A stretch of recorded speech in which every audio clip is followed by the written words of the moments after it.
Hey, this is Nige Rockett from Onslaught, and you're listening to the Viera Vault.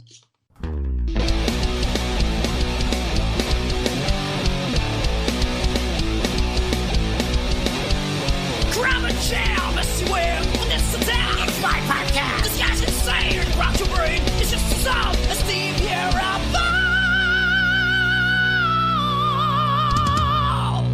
Welcome to another Viera Vault, and before I get started, I want to give a special thanks to Wayne Noon from Rat Salad Review, also Dustin for getting this interview that I got to interview Nige Rockett from Onslaught. This is a complete honor. I've been following Onslaught since the 80s.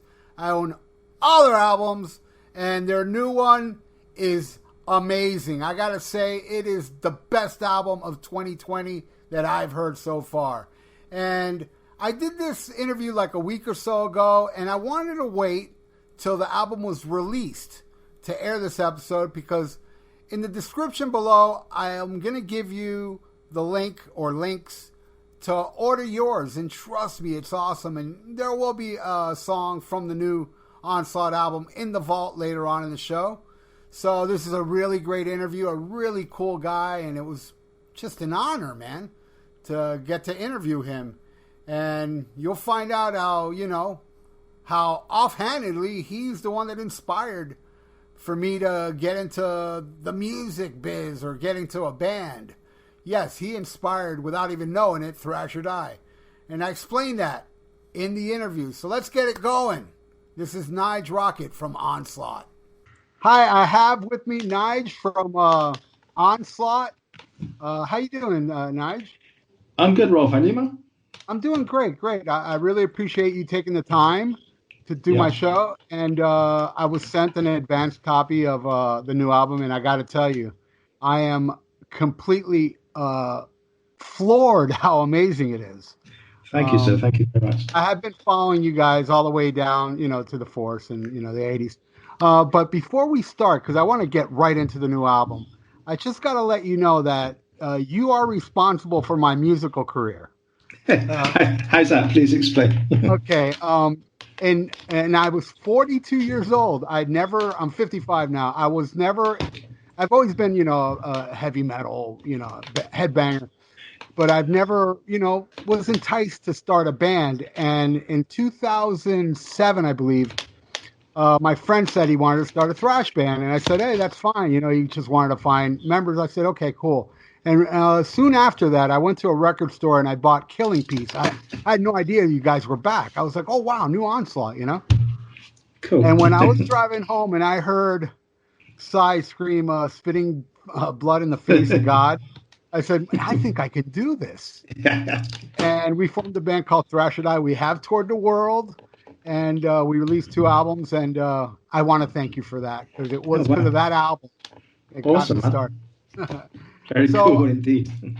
So the 8th album, Generation Antichrist, comes out now, which is great because of the whole pandemic. A lot of bands are delaying their albums; they don't want to release it just yet. What was the reason you said, "Screw it, let's just release it now"? Yeah, well, obviously being a big gap between the previous album, 7 years, was obviously played some kind of factor in that, but we had a long, hard think about putting this album out, and as you say, many bands have postponed their releases, and we kind of really thought that was a negative thing to do. You look at the situation, and there's no festivals, there's no shows, nothing really since it's kind of March time. So surely fans are going to want to buy new music or listen to new music. And we thought, let's go, man. Let's do this. Get the record out. We looked at Testament. We're putting their album out. Lamb of God were releasing their album. There's obviously been a lot of planning and thinking behind and reasoning behind doing that. So we looked at it and thought, well, okay, we know this is going to last for some time. Let's get the record out now. Hopefully it's going to do well. Lots of people are going to listen to it, hopefully. And we could start planning our career post pandemic, We're trying to book shows. It's still difficult, mind you. It's still difficult. Promoters are still being very wary, of course. But all those bands you mentioned that have postponed their albums, they're all going to try and release at the same time. Once this thing clears, they're all going to be trying to put their album out at the same time. They're trying to be getting shows at the same time. It's going to be chaos. So we're trying to get the jump on that and be one step ahead of the madness that's going to ensue later on. Hopefully we can get the shows in place for next year. All the festivals that we lost this year have been rescheduled for next year, so that's something for us to look forward to. So it's just a case of getting the tours back in place now, which hopefully it'll happen. That's that, and also if you really think about it, what you just mentioned, I didn't think about. All these bands that'll be releasing their albums, they're going to flood the market. Of course, yeah. It's just going to be saturated. Yeah.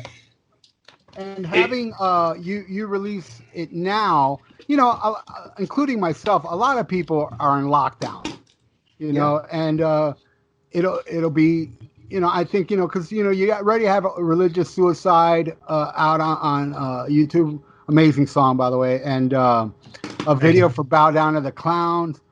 And you're already like releasing it. And I'm paying attention here. It's getting really great feedback from a lot of people. Yes, it's seriously cool. And the amount of streams is just off the scale. It really is off the scale to what we've had previously. So things are just going mental. I mean, that's what I'm saying. People want music. They want something new. I mean, for example, our label are only putting out 5 albums in around 4 months. So that kind of shows you what's happening with the band's attitudes at the moment. I think it's crazy. I mean, it's really showing what the benefits for us of putting this album out are. It's just gone absolutely nuts. And I have to stress. I mean, just go out and check out the tunes that are up now. But there is not one filler. I mean, every song on this album is great, and I can see what I really love, and you can see it in my band too. We like to release albums no longer than 40 minutes or less. Yeah, for sure. And there's no fat. And Nope. The first thing I noticed, though, I got to say, the drums sound more natural than the previous few albums. Was there a reason behind that? Because it sounds great, by the way. Yeah, thanks, man. Yeah, I mean, I think that's one. There's obviously lots of factors to why this record sounds the way it does. One of those is getting Daniel Bergstrand in to mix the record. He's not worked with any thrash bands as far as I'm aware, but I'd love his work before what he did previously. And I thought he'd bring something different to the table for Onslaught, which he has completely different outlook on mixing to what I'm used to, for sure. And he used natural drum sounds, what we recorded in the studio, which is so cool. And it just brings it to life. There's no samples on there laid over the top of the acoustic drums. He's used the acoustic drums, and that is just incredible. I did question it at first. I thought, oh no, what's going on? Because it's not the norm. You don't expect that these days. But he used the actual natural drum sounds that we're recording, and man, it just sounds amazing.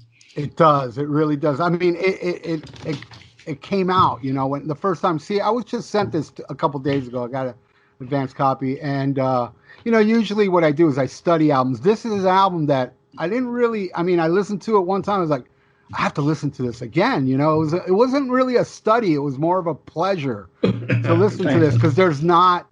I'm telling you, every song, and it's still fairly new to me. I think I've heard it like 6 or 7 times so far.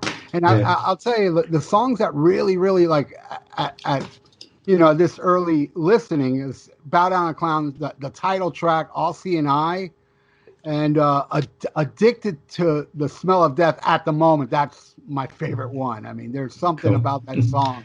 It's got some hooks, It's yeah. I mean, that's just totally intentional. I mean, the whole thing is just panned out to how we perceived it at the beginning. Even when you mentioned what Daniel did, the conversation I had with him was we want to go back to the roots with this. We want to make one of the most aggressive sounding thrash records there's been, but we want to keep it raw and real, which is exactly what he's done. But it sounds modern, and at the same time, it's got that old school vibe to the songs as well.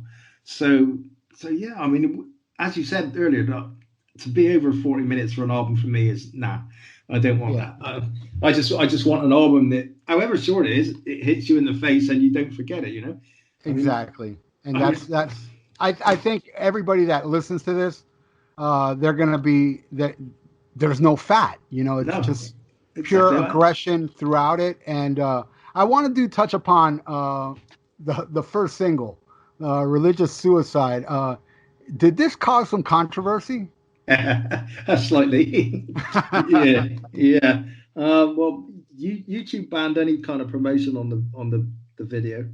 Facebook banned any kind of promotion on the video and the artwork. It was all deemed excessively violent and very controversial, so we were allowed no promotion on that whatsoever. But the figures on it were incredible, which which was amazing for us. Yeah, I mean, I think it's long known my dislike of religion, and these tracks aren't anti-religion for anti-religion's sake, just to be metal. It means something to me, and the songs are very well thought out, and they do raise a valid point. It's not just being controversial, if you like, even though, yeah, I have received a lot of let's say unsavory emails and things about that, but there you go. I mean, it's got people talking about the band, and that's the whole point of that video and song. And as with Bow Down to the Clowns as well, it's there to make people talk about the band, whether it's good or bad. People are talking about the band, and that's all that matters. Is there a common thread throughout this album? Because I kind of get a vibe of, this whole album has a common like a storyline, except for the last track, which I know is a tribute. Was it to Lemmy or Motorhead? Yeah, well, let me mainly, but obviously we've lost Phil and Eddie since as well. So yeah, I mean, it's just down to them guys really. But yeah, I mean, it's a very kind of personal album for me. This one, probably a bit more so than the last albums we made. Whereas most of the topics are kind of close to home with the religion stuff, and it's kind of the world at the moment. The last 2 years has made me kind of get politically angry a little bit. So that's kind of been raised in songs like All Seeing Eye, Bow Down to the Clowns, and Empire's Fall. So yeah, I mean, it always seems when we're making a record, something's going on in the world, but this time it just eclipsed everything, with especially in the UK, what's been going on in the last couple of years, and now the virus is just beggars belief what the government are playing at. So it's been a huge inspiration lyrically for me. And again, I think the anger in the lyrics have pumped up the aggression in the music. Right. And was a lot of this written during the pandemic? Because I know some of these songs came out in 2019. But was there anything that was on this album that was during the lockdown? I kind of just finishing off bits and pieces in songs. I think I finished writing Bow Down to the Clowns end of December 2019. But it's bizarre how it's taken on a whole new relevance with the pandemic, especially what's going on in the UK. It was more so kind of based about the UK leaving the European Union, and the way the government basically just lie to people, they manipulate the people, they control the people, and they divide the people.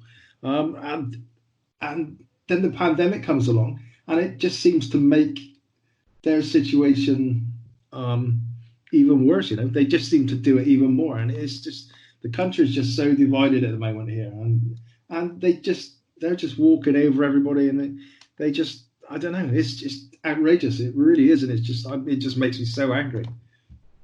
Wow, yeah, it's not very different down here. I live in Florida, and the biggest spike I think in the whole country is my state. Yeah, and yeah, we're all on lockdown, and it's getting really bad. It's just they're even foreseeing it may be 2022, which I hope is not the case. I hope there's a vaccine at least at the end of the year. Yeah, for sure. That's what we got to hope for, just to try and get some normality back and get some metal shakes back. Oh, and can That's you what we need. imagine? Can you imagine when we do go to shows finally again? I mean, I think a lot of the shows will be sold out. Yeah, for sure. I mean, it seems forever. I mean, our last show was right before lockdown, and that was February. But it seems like a lifetime, you know. Yeah. Another thing I want to touch upon is you have a new singer now in the band, Dave Garnett, Yeah. who's amazing. What happened with Psy? Um, as I said, we tour a lot. We had toured for over 4 years after the last album, you know. And it takes its toll on people. Cy was finding it increasingly tough to tour, to be away for a long time. And it was kind of when we started writing this record, he obviously had to go and find work to sustain his living, obviously. And he found a job that he really, really loved, you know. Right. But with that job came a lot of responsibility, and the fact that he wasn't going to be able to tour probably more than 5 weeks a year, which would probably suit him anyway. But that doesn't work for the other four guys in the band, you know. We need to make a living, and we enjoy touring. So we kind of both came to a mutual decision that it wasn't going to work for either of us. So we had to make the sad decision that we were going to go our separate ways after many, many years, which was obviously we were concerned because I was a great guy, great vocalist, and a big favourite with the fans, you know. But bizarrely, Dave was on our doorstep. I mean, we've known Dave for many, many years, and he's best buds with our drummer James, both in the same town in England. And when it came up that Cy couldn't make the last show we played before lockdown, a festival in Sweden, Dave offered his services to step in because we didn't really want to cancel it last night. That's not fair on the promoters or the fans or anyone. So Dave agreed to step in for that show. 2 weeks' notice. Did an absolutely incredible job. The old school Onslaught fans there absolutely loved it. Obviously, we announced before the show that Cy wasn't coming, so everybody knew what to expect. But wow, they were blown away with Dave. So as soon as we got back, the situation with Cy kind of cleared itself, and we both knew what we were doing. So it was a case of then after Dave's performance in Sweden, we kind of asked him to do a couple of demos of the new tracks, which he did amazingly well, and then we offered him the job there and then. So there was no drama, no crisis, and we ended up with another amazing singer in the band. And the fans, I got to say, we've not had, honestly, as I'm sat here, we've not had one bad comment about Dave. You know, which was a little surprising. We expected a little comments here and there, but nothing. Everybody said, "Oh, we're going to be sad to miss Cy, but Dave is out of this world." So let's move on. It's been smooth. It's been great. Everybody's loving what he's doing. He's a fantastically talented guy. So we were very, very lucky. Yeah, I have to agree. His vocal performance on this whole album is just amazing. Like, you know, I love the verses on Empire's Fall, how he delivers that. And Religious Suicide, you know, it's fast paced, but he's like right there in the pocket, you know? Yeah. Great voice, great voice. He was, as you can imagine, he was a massive Onslaught fan anyway. But you can imagine, within 5 weeks, he stepped in for a show, and 3 weeks after that, he's recording the vocals for one of his favorite bands. You know, so you can imagine the situation, how he felt. He was like so nervous. It was incredible. So I got a friend of mine, a guy called Pete Hinton, who produced the first two Saxon albums, to come in and help out with the vocals, because he's such a calm and influence, and he really knows his metal, you know. So he came in with Dave for 4 days. After a couple of hours, that was it. They were on fire together, and he really got some amazing performances out of Dave in the studio. So I have to massively thank Pete for what he did, just calming Dave and getting out of him what he did. Yeah, excellent performance. And again, I wanna stress how this album is just. I've only lived with it 2 days, but all I've been doing is listening to it. And Cool. but I do want to go back on one question on Search of Sanity from '89. Yeah. This album, correct me if I'm wrong, was it originally recorded with Psy? Yeah, it was, yeah. And you had to re-record it, or did Steve just come in and do the vocals? No, what happened? We obviously just released the Force album, so we'd already been writing material well ahead of that, and most of the songs were demoed actually with Psy. Okay. For the In Search of Sanity album, and they sounded really, really, really good. You know, they were just sounding like the next step on from the Force. It was really raw, aggressive. Then the story changes. We signed a Polygram Records. They basically wanted to turn us into the UK version of Metallica within a year to 18 months, which was absolute madness. Didn't see Psy as the right vocalist to do that, especially in the States. So they brought in Steve Grimmett at their own request, to gain obviously the exposure what Steve had with Grim Reaper in the States. But Steve wasn't the right guy for Onslaught, and everything got diluted. You know, we sound like a watered down version of Onslaught, and it wasn't the hardcore heavy thrash anymore. It was very radio friendly, heavier rock with a bit of speed to it. You know. But no, we'd recorded the whole album. Psy had recorded the whole album. Then the whole A&R team came down from Polygram, said they didn't like it. Basically, you could see the look on their face when they came in for the listening session. It was like they were thinking, "What's this?" Like it's like we knew there was a problem. So they had a discussion with our management, and it was all very mysterious. I think things were going on behind the scenes that we didn't really know too much about. You know, because within a few days, Steve Grimmett had appeared, and they'd sent us over to New York to re-record all the vocals and remix the album, basically. So yeah, there was a lot of scheming going on behind our backs, and it wasn't a good time. It's a shame because I love the songs on the album. I just don't like the album. It's a bit polished. Yeah, the songs are great, but I noticed the production's a bit more polished. Was the side? Well, the side was just the demos. No, Psy actually did record the album as well, you know. Oh, wow. And that's Was it when more they came. raw? I don't know. They Psy had tried to change his vocal approach as well, and it just wasn't. Everything was going wrong, and then they were pushing him one way, and we were pushing him another, you know. And it was just a bad time. It really was. But don't get me wrong. I mean, Steve did a great job of vocals on that record. And it sold a hell of a lot of copies. Yeah. But it just didn't do it for me personally, you know. Hence, we've just recorded for this album. It's not on the album. In the recording sessions, we actually re-recorded the In Search of Sanity track with Dave. And man, does it sound good! You can imagine with the production of the new album, Yeah. and Dave's delivery on the vocals, it sounds it's just rekindled my love of those songs now. So I can't wait to get the rest done with Dave, you know, in this attitude, because it sounds so good. And I only wish that album sounded like this back in the day. You know? Will that be released? The re-recording? Yeah, it's going to be released at some point. We're not quite sure with what yet, but there are plans to release it for sure.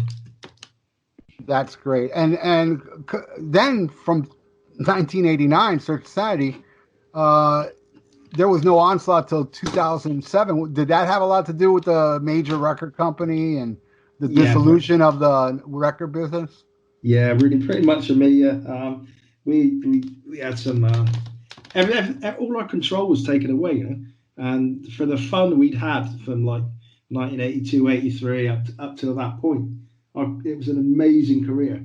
We had so much fun, and then it was gone. It was corporate business.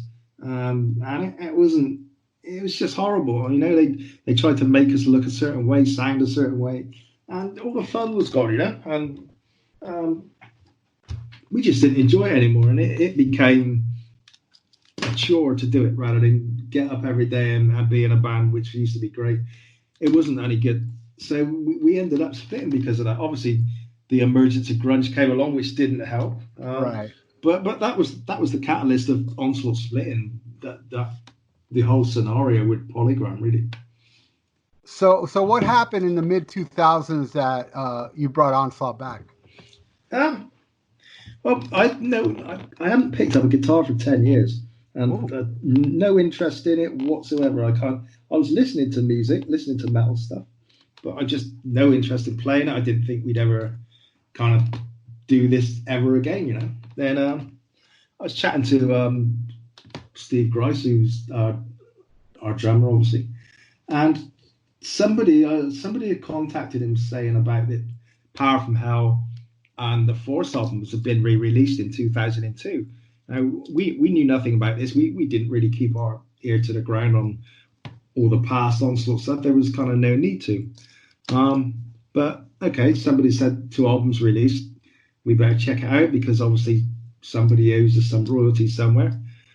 So we checked out. We got in contact with the record label, and fair play to them. They were absolutely amazing. They gave us all the figures, which were incredible, which we couldn't believe how many albums we'd sold in that time.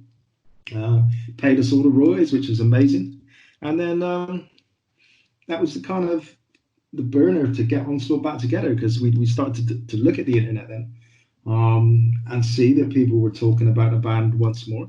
And it was a lot. There was a lot of people talking and going putting that with the records that we'd sold. It was like, wow, do you want to do this again? And I was like, no, I'm not really sure if I'm ready to do this again.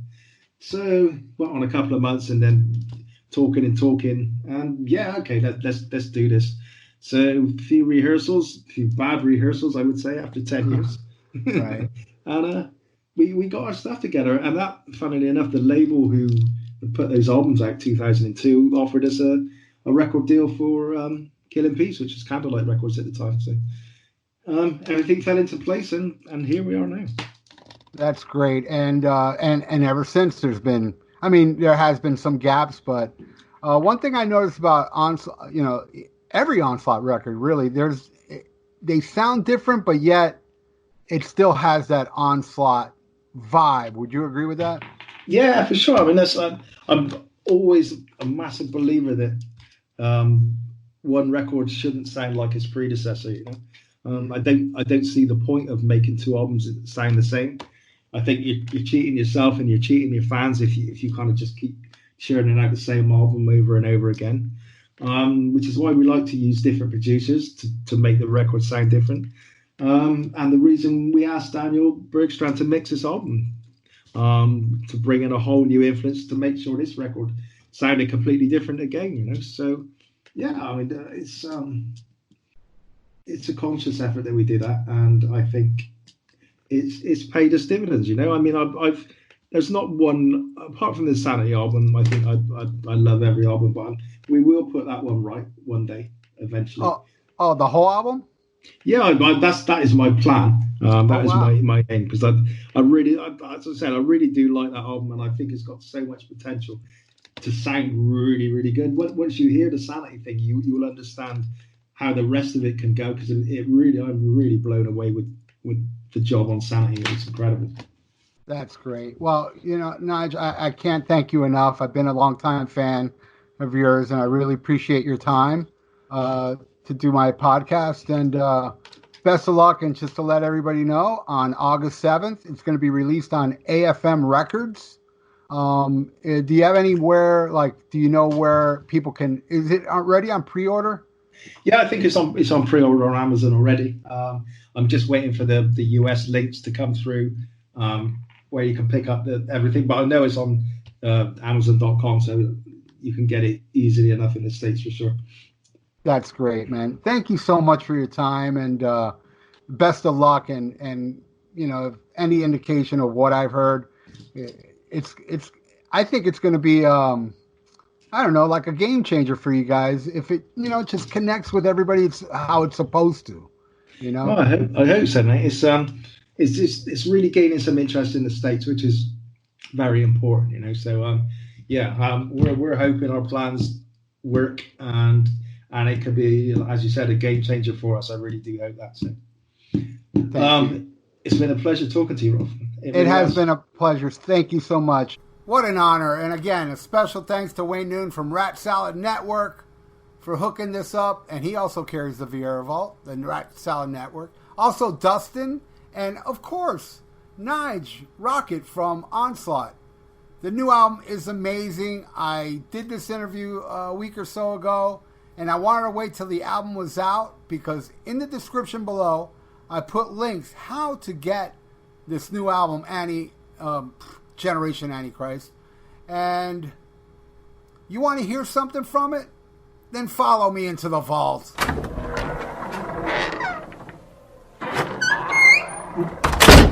It was really hard to pick what song do I want to play to represent this album, but they all represent the album. This album is so cohesive that, man, any song will do.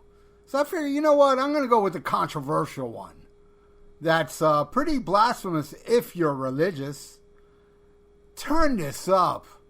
This is from Onslaught off the new album that's out now. Links are below to get yours. This is Religious Suicide.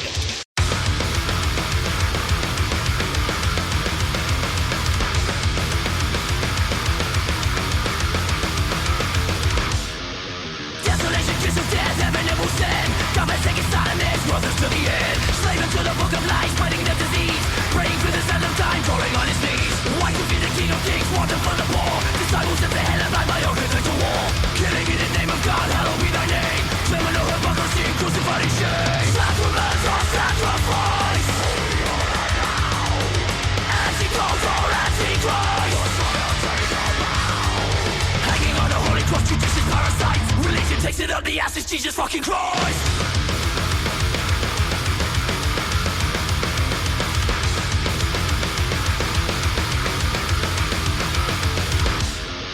Blinded eyes to see the light and testimonies of hate. Self-destructing paradox I saw beyond your fate. Revelation justified, resurrection born. Mass seduction, suicide, mentality is torn. Churches fall across the land, chapels laid to rest. Gospel driven underground, faith becomes confessed. Speak around the seven sins, advocate the priest. Shooting red and dignity, romancing with the beast. Sacraments or sacrifice. Antichrist or Antichrist. Hanging on the holy cross, they name the priest twice. Religion takes it up the ass, it's Jesus fucking Christ.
Onslaught with Religious Suicide off the brand new album Generation Antichrist. That's out now, and if you look at the description below, I put how you can order yours. And you just heard that song. You need to get it. Come on, it's your duty to be a human, a metalhead. It's a must-have. Thank you, everybody. Once again, this brings an end to another Viera Vault, but I got like 4 or 5 episodes in my other vault. So every Sunday for the next month or so, there'll be new episodes. And hey, I'm pretty sure I'll be making episodes within the next month. So there ain't no stopping the Viera Vault, man. So thank you so much again, everybody that listening, and I hope you order yours today. Religion Suicide from Onslaught. Thank you, everybody, especially you guys that are still listening now, and all you great people that share my podcast. You guys just rule. I thank you so much. So till next week and next episode, I'm not going to say what it is. All I can say, it's really funny.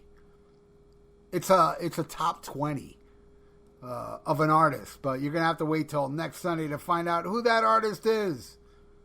So till next week, everybody, as always, schmack 'em a gob.